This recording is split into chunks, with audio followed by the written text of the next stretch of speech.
Good evening, everyone, and welcome. This is Office Hours. I am your host. I read mainstream science and engineering news while talking about how to become an engineer in industry. You can watch Office Hours live here on YouTube. You can watch Office Hours on Rumble after this, and you can follow me at EngineerIDE on the X platform, formerly known as Twitter. Please like, share, and subscribe because it feeds the AI algorithm. And lastly, if you have comments and/or questions, I invite you to please post them below. Excuse me. It's great to be here this evening. It's good to be with you again.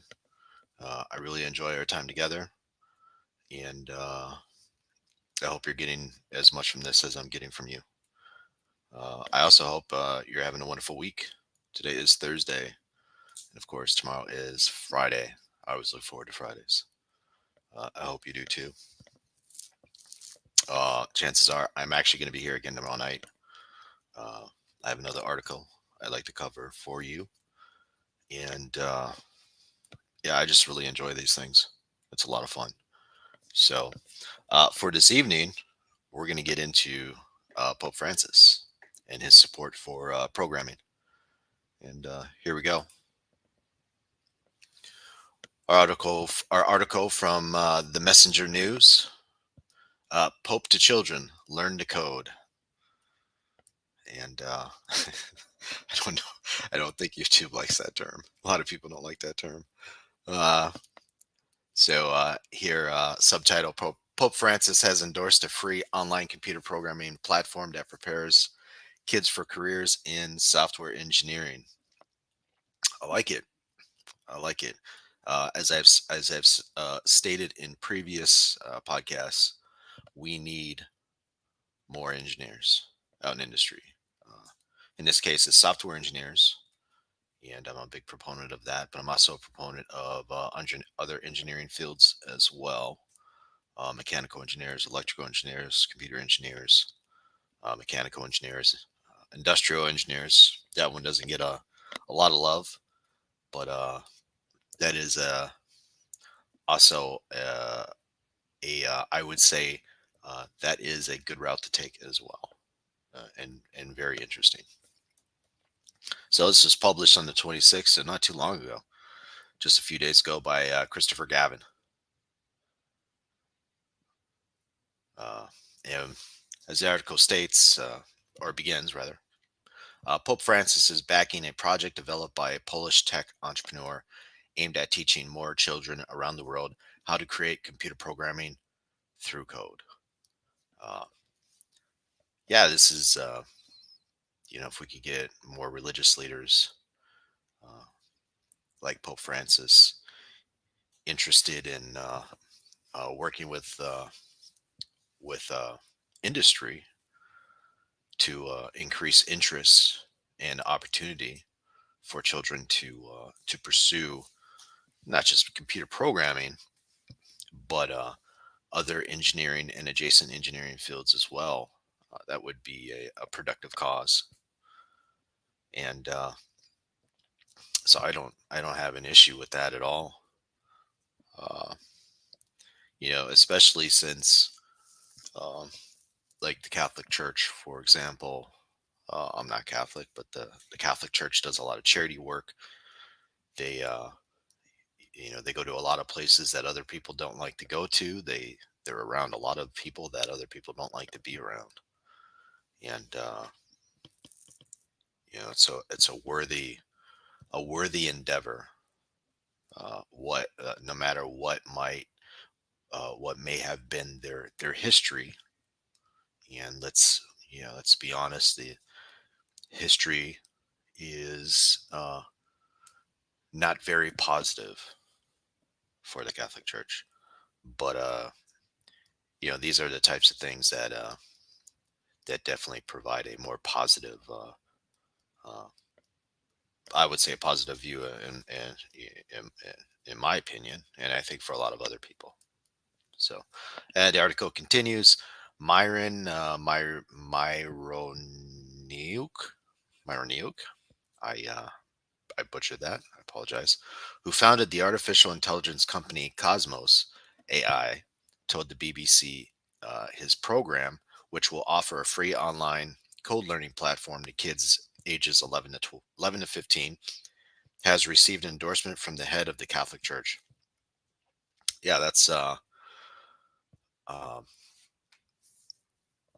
that's quite an endorsement.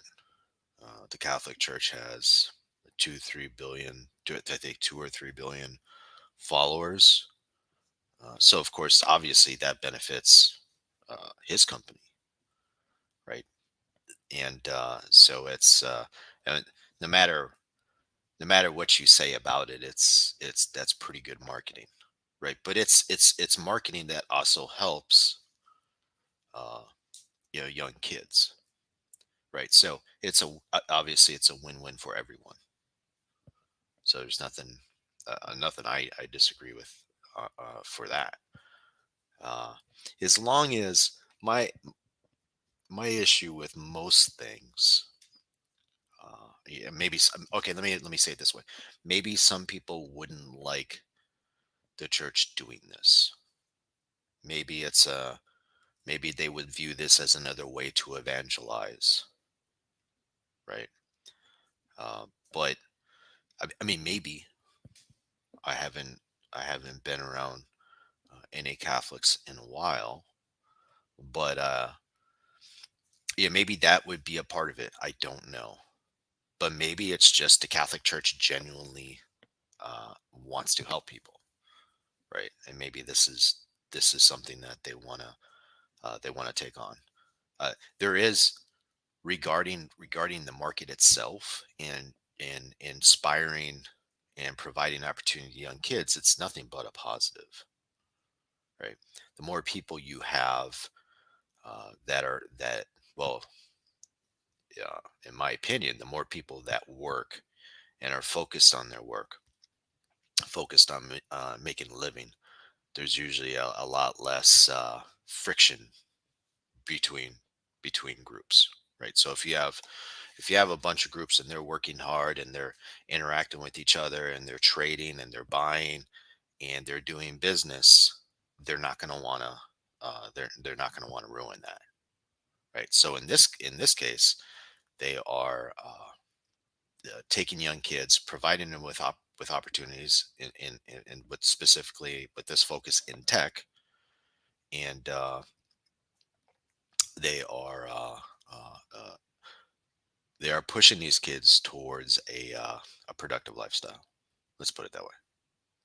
So, and as I always and as I've been saying, as I've said before, uh, it for me, it's not just getting kids interested in this stuff. It's also getting young adults, older adults, veterans interested in this stuff. It takes a lot of hard work, but if you put the hard work in, you'll definitely benefit from it. And so the article continues. The code with Pope, that's cute, initiative will help bridge glaring disparities in education around the world. Uh, Myron, I'm just going to say Myron, told the outlet. The software will allow children to become familiar with the basics of Python, a popular coding language, after 60 hours on the platform.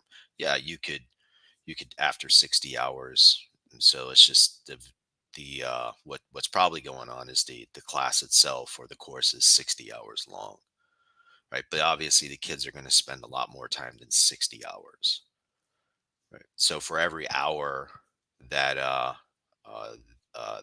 for every hour of the class, the kid's at least going to spend 3 hours. So you're looking at 180 hours at the very least if they're practicing, right? Because things like math, programming, we'll just say anything you want to do well, you need to practice that. All right. And well, the article continues. Myron hopes the Pope's involvement in the curriculum will also help attract Catholic countries as the platform becomes available in Europe, Africa, and Latin America. He said, "Yeah, so right now, because of technology, uh, there are more kids in, let's say, traditionally, if you want to call it the Western world, that have uh, access or opportunities to learning programming. Whereas in other countries that are non-traditional Western countries, probably do not. Now, not all of them, obviously, not all of them. There are places in Africa that do. Well, this as an example, there are places in Africa that don't, and the same thing with Southeast Asia and all over the world. But somebody could also say, well, there's places in the United States where kids, both urban and rural, don't have access. So that's a possibility as well. But overall, so article continues here. Myron hopes the Pope's involvement in the curriculum will also help attract Catholic countries as platforms become. Okay, so I already read that part. Okay. So, article quotes, we believe that the involvement of the Pope will help to convince them to spend some time and use this opportunity to learn programming for free. Right. So, yeah, there's free. I'm not free is good. I guess. I mean, well, obviously, if the kids that they're focusing on don't have resources, let's say I use resources as a synonym for money, then yeah, free's probably the way to go. So, I mean, there are other programs that are fairly low cost that a kid can gain access to if they have a computer and start learning technologies.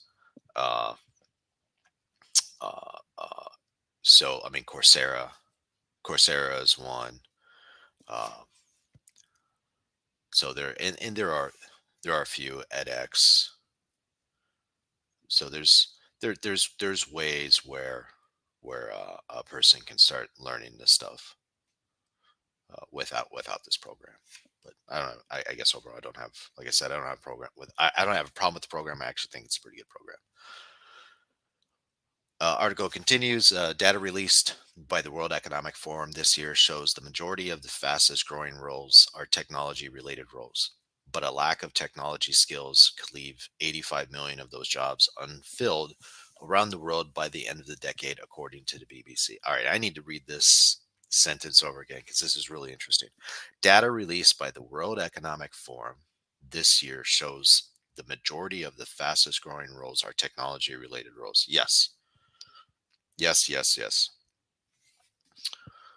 If I look at data from the Bureau of Labor and Statistics here in the United States, technology jobs should be the fastest growing. Now, I know recently I did a podcast on Amazon. Amazon laid off a lot of people, but it- if you go back and watch that podcast, I talked about how in the article, in one of the articles, it stated that they laid off people uh, via HR. Right now, it may be the case that they've laid off a few engineers. I talked about engineers being involved in certain products that a company just isn't continuing with. Right. I talked about how do you know when you're working for a company if a product is sensible. I said that the product is sensible if it generates revenue for a company, right? If it did generate, and if and it did in the past generate revenue for a company, and if the expectations is looking like it's going to continue to generate revenue for the company, right, and more so profits, that's how you know that a product is sensible. And and in this end, so uh, regarding technology related roles increasing, that's because there's going to be more products out in the marketplace. Technology, the world is becoming more technologically sophisticated, especially with the advent of AI or the emergence of AI. In future videos, I will get more into AI and what AI is. AI is not Skynet. AI is not a well, it could be used as a weapon. I guess it could be used as a weapon, but it's not going to be something like uh, I don't know if I should say the word a nuclear, and you can go from there. You can try to figure out what that word means. A nuclear weapon, and so, anyways, AI is gonna generate a lot of jobs. The AI industry is going to be worth trillions of dollars, likely. Likely, it's going to be worth trillions of dollars. And the only thing holding that back is going to be regulations. And regulations are going to derive from people passing policy that don't understand mathematics and software engineering, artificial intelligence, data science, things like that. So, I mean, anything can be dangerous, but uh, we're gonna these are the types of jobs that could make uh, energy extremely accessible to everyone. And energy is what improves people's lives. And in order to do that, we're going to need more people in technology. We're going to need people in data science. We're going to need people in software engineering. We're going to need people in IT. Again, these fields are all data science is growing. There are undergraduate and graduate programs emerging. So they are going to be training new data scientists to go out to industry. Software engineering programs are growing and expanding. Software engineering has been considered a legitimate engineering field for more than 10 years now. It's the youngest of the engineering fields, but it is quickly becoming one of the most important. And I don't say that lightly. I mean, all the engineering fields are important, but software engineer, if you're a software engineer, you make things go. That's what you do. So here the sentence continues. A lack of technology skills could leave 85 million of those jobs unfulfilled around the world. Yeah, because as technology progresses, that's going to expand out to the rest of the world, right? It's not just companies here or in the United States, it's also companies in other countries. Those markets are going to begin to uh, evolve, will emerge, evolve, develop. And so there's going to be a lot more opportunity for people, right? People of all ages, people of all ages. Uh, I knew people in grad school that were in their 50s and 60s. So it's not always just for young people. Let's see here. So it could leave as the article says, could leave 85 million of those jobs unfilled around the world by the end of the decade, according to the BBC. The article continues. Increasing access to coding and other programming courses has become a critical means to fill that gap, especially in middle to low income countries, many of which are home to Catholics. The outlet reported. Yes. Uh, And it's not just middle to low income countries here in the United States as well, both urban and rural. There's a lot of people that don't have access. And it's not just access, it's access to the ideas that these things exist. Like a person doesn't know to pursue these types of things if they don't know about it, right? If the idea isn't in your head, you don't know to pursue it, or at least you don't know of the idea, right? For example, if you don't know what the idea of chocolate is, you're not going to be interested in eating chocolate. So that idea needs to exist first. And so, do some kids in the inner city now? Uh, Cell phones and tablets, they're um, pretty consistent throughout American culture, right? People generally have access to those types of things. Uh, Now, do they have somebody in their life? So the next step after having the knowledge of, oh, that idea, I can pursue something like that. The next step would be, well, do I know somebody who's in my life, or have I met somebody who actually does that?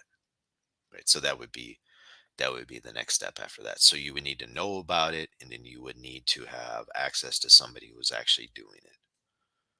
And by the way, it's not necessarily somebody you know personally. That could be just somebody uh, well, here, somebody here, Engineer IDE right here can help you with that. That's why I do these things. I pass it on, right? This isn't some YouTube channel where we're talking about things that politics and stuff like that. That we do talk about policy. Obviously I'm gonna talk about policy. I'm gonna talk about economic policy, technology policy, public policy, things like that. And I'll get more into that as I go. But I want these videos to be useful. I want you to be able to walk away with at least one piece of new knowledge to help you on your endeavor, no matter what your age or who you are. So, uh, yeah. So it looks like this article's over. We're going to do one more article related to this from the BBC News on Pope Francis. So excuse me, I can't speak tonight. Pope Francis encourages more children to code, especially in Catholic countries. So here by Shiona McCullum. Oh, this looks like kind of like the same thing. Oh, they wrote the same thing down. That's great. Well, all right. Well, that's pretty much it. I thought I had more for you tonight, but apparently I don't. I thought I had an article. I thought I had something from the. Oh, maybe I didn't. Oh, I didn't finish the article. Oh, I'm sorry. I didn't finish the article. That's on me. I'm still learning how to do this. All right. So we'll continue with our original article. Myron will be meeting with the Pope at the Vatican, although he said he doesn't expect the pontiff to pick up coding himself. Yeah, probably not. But it's good enough that he's there to support it. The article quotes, I don't expect him to know Python very well, at least Myron told the BBC. And the quote continues, but he will get a certificate for his efforts in helping start the program. Well, that's nice of him. It's nice of him. Uh, the article continues, the Pope has worked to spur interest in coding among children before. And that's good. That's a good instinct. And here's the thing about getting people into coding, getting people into software engineering, something like that. The idea is it'll help a person develop the skills to flourish in life. That's the importance of it. It's a set of skills that you can take and use all over the world. It does not matter what country you're in. So, see, the article continues. In 2019, uh, he became the first pontiff to write a line of code as part of a United Nations project while encouraging students to learn computer science on behalf of world peace. Like I said, more people that learn coding, uh, more people that have jobs that are employed. Although employment right now looks really good compared to what it was historically. If you go back a couple hundred years, unemployment was 90%, 90 plus percent.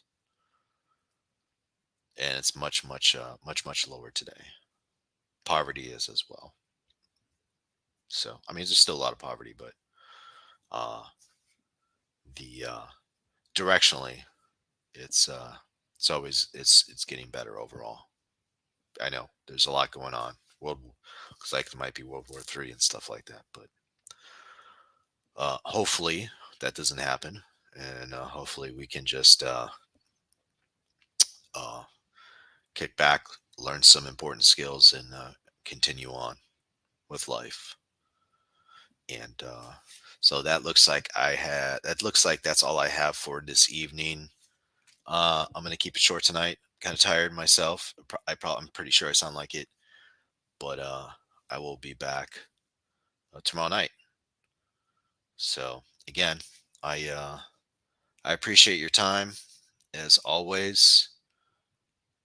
I am obviously trying new things. I had a new opening, a new intro this evening, and I kind of like that one. That's more my speed, both the music and the background. I like the other one too. The song in the other one was pretty cool. The background was pretty cool as well. But I really like this one. And so I'm going to keep A/B testing stuff. And I'll keep getting better at this. And if you have questions, comments, post those below. I'd be happy to answer those. If you know anybody who is interested in pursuing engineering, please have them watch my office hours. I I'm also thinking about trying something else where I just do non-live videos, but I'm trying to figure out how I'm going to do that. They would be shorter videos, kind of like this one. This was actually probably going to be my shortest one so far. But yeah, I'm just trying to figure out how that one's going to work. And so uh, again, I'm Engineer IDE. I appreciate you, and I hope you have a great night. And take care, be safe, and I will see you next time. Actually, I'll see you tomorrow night.